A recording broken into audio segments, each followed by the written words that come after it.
Headlines brought to you by Chitale बंधू.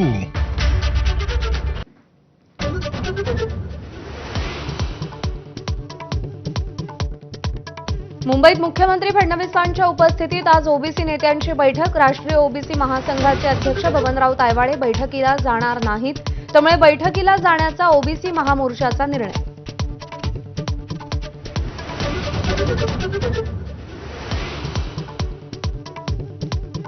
दिवाळीनंतर स्थानिक स्वराज्य संस्थांच्या निवडणुका घेण्याच्या हालचाली सुरू. नगराध्यक्ष पदांचं आरक्षण सोमवारी जाहीर होणार.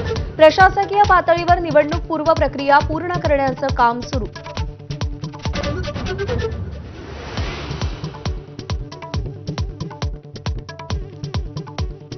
ठाकरेंच्या शिवसेनेचे नेते अनिल परब यांची आज दुपारी पत्रकार परिषद. रामदास कदमांनी केलेल्या आरोपांवर स्पष्टीकरण देणार.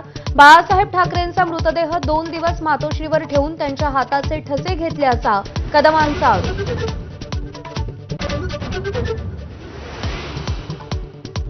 नवी मुंबई विमानतळाला दिवंगत नेते दिबा पाटलांचंच नाव देणार. मुख्यमंत्री फडणवीसांची माहिती. 3 महिन्यात निर्णय जाहीर करणार, तर सर्वपक्षीय नेत्यांचं आंदोलन स्थगित.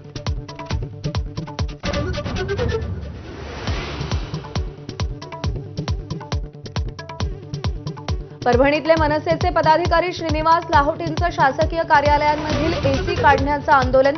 शेतकऱ्यांना 24 तास वीज देऊ शकत नाही, तर कार्यालयामध्ये अनधिकृत एसी लावू शकत नसल्याची भूमिका.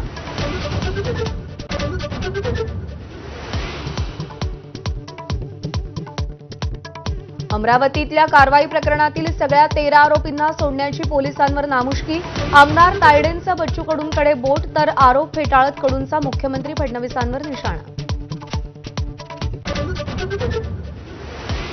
धाराशिवमध्ये महापुरानंतर नवं संकट. जनावरं आणि माणसं आजारांच्या विळख्यात. पायदुखी, चक्कर आणि सर्दी तापानं पूरग्रस्त त्रस्त.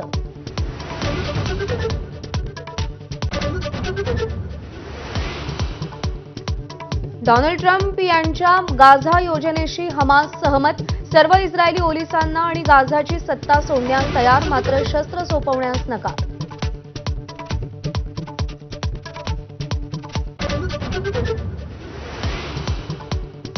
ऑस्ट्रेलिया दौऱ्यासाठी वनडे क्रिकेट संघाची आज घोषणा. रोहित शर्मा आणि विराट कोहलीचं कमबॅक निश्चित. हार्दिक पंड्या जायबंदी, तर शुभमन गिलला विश्रांती दिली जाण्याची शक्यता.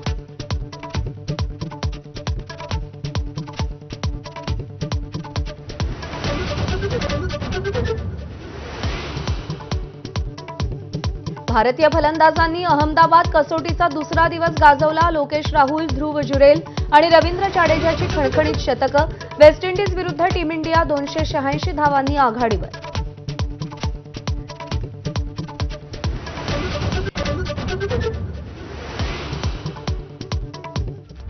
नमस्कार, गुड मॉर्निंग.